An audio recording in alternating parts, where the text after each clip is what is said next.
What's up guys, Houndish here, and today we're jumping in with the weekly reset breakdown for Destiny 2 starting on July 5th. And this week we're going to see the launch of Grandmaster Nightfalls for the season, plus it looks like we'll see the finale of the Bound in Sorrow quest, so there could be some big story updates this week. And then we get new season challenges as always, with a reset on Season 17's core content, as well as the endgame rotation, and then we'll cover Eververse, activities, and key rewards in the game this week. So I hope you find the video useful, but firstly guys, this video is sponsored by the Epic eSwap S controller, and Thrustmaster have now launched a smaller version of their eSwap X Pro controller, which they've sent me to share with you guys. And the eSwap is one of the top pro controllers, designed for precision and comfort, but also durability. And this controller absolutely feels like one of the sturdiest that I've used. Not only are the sticks, D-pad, and buttons incredibly high quality and rated for more than 2 million activations, but the eSwap also has a pretty awesome feature, which allows us to swap the entire thumbstick module. And so instead of buying a new controller, if you break a thumbstick or eventually get stick drift, the thumbstick assembly can be replaced to solve the problem, which is really cool. And so this controller has a lot going for it and is available for $129.99, which is definitely competitive versus the other high-end controller options. And so I totally recommend checking out the eSwap S if you're looking for a new controller, and the details for that are linked in the description box below.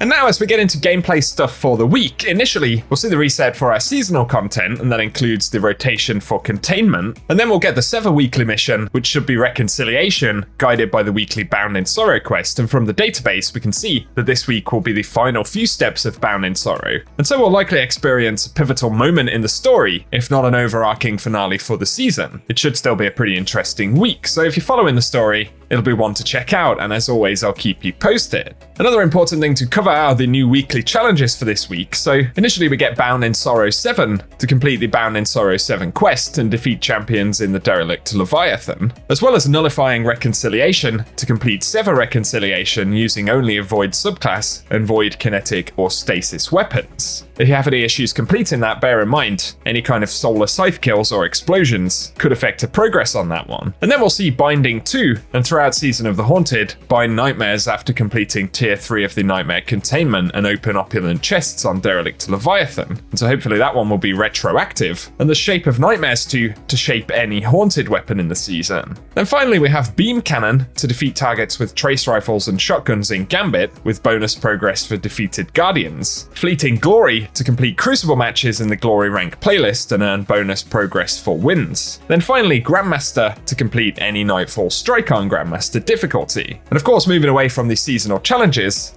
the featured Nightfall for the week will be Proving Grounds, and of course, we have the chance to earn the Nightfall weapon, which this week will be the Silicon Neuroma Sniper, according to Braytech. We're also going to see extra Nightfall rewards for the duration of the week, so that will be especially useful with GMs also active. The tooltip at the weekend did say extra Nightfall ranks, but according to devs, we are going to see bonus Nightfall rewards specifically, so that should be pretty decent. And on the subject of Grandmasters, Bungie say they return this week, bringing some of the most challenging PvE content back into the mix. With them launching, we'll see the chance to finish the Conqueror title and possibly guild it. Plus they said, as a reminder, if we get error coded out of a non-match-made Nightfall at any level, we'll now be able to rejoin after logging back in. And so that'll be useful if you experience any of those issues. So let us know if you're planning to dive into GMs this week. And then for the raid and dungeon rotation, the featured activities this week will include the Deepstone Crypt, and so we'll be able to farm loot inside of there with no lockouts. And the same can be said for the Prophecy Dungeon, which will be featured this week. And both of these will drop unique items with updated power relevancy and pinnacle drops on completions. And then for the Crucible, Shacks will bring Team Scorched back to the playlist, and Trials will return on Friday.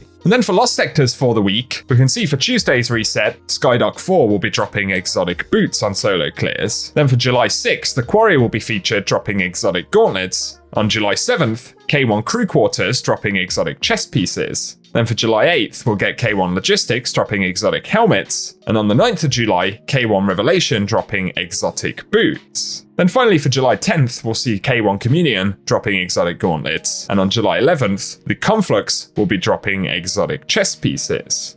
And then that takes us to the Eververse store for the week. And featured this week, we'll see the Rocket Stomp exotic emote, which will be 3,250 bright dust. This is actually going to be a pretty good Eververse week overall. We'll also see the Springtime Scales ornament for Aegis Scepter. That one will be 1,250 bright dust. Pretty cool ornament right there. As well as the Ghost Purple Transmet effect, which will be 450 bright dust. And the Seven Sisters shader, which as always will be 300 bright dust. On top of this, we'll see the All Alone exotic emote for 3,250, plus the Knitting Project legendary emote, which will be 700 bright dust. And for the same price, we'll be able to pick up the Prized Ivory ornament for Ostringer, which of course is a pretty cool one there. And then we have the exotic Sparrow called Deception, which will be featured for 2,500 bright dust. Plus this week we're going to see some exotic ornaments for each class, so initially we'll see the Cathartidae Filigree ornament for Hunters, and this is for Celestial Nighthawk, pretty cool one right there for 1,500 bright dust. For Titans we'll see yet another ornament for Path of Burning Steps, which is the Poetic Footfalls. They'll also be 1,500 bright dust. And finally for Warlocks we'll see the Coiled Lasso, which once again will be 1,500 bright dust this week. Plus another exotic weapon ornament, the Sunrise Saber, which is an ornament for Black Talon from this season, which will be 1,250 bright dust. And finally, the Atheon Projection Ghost Projection, which will be 1,500 bright dust this week.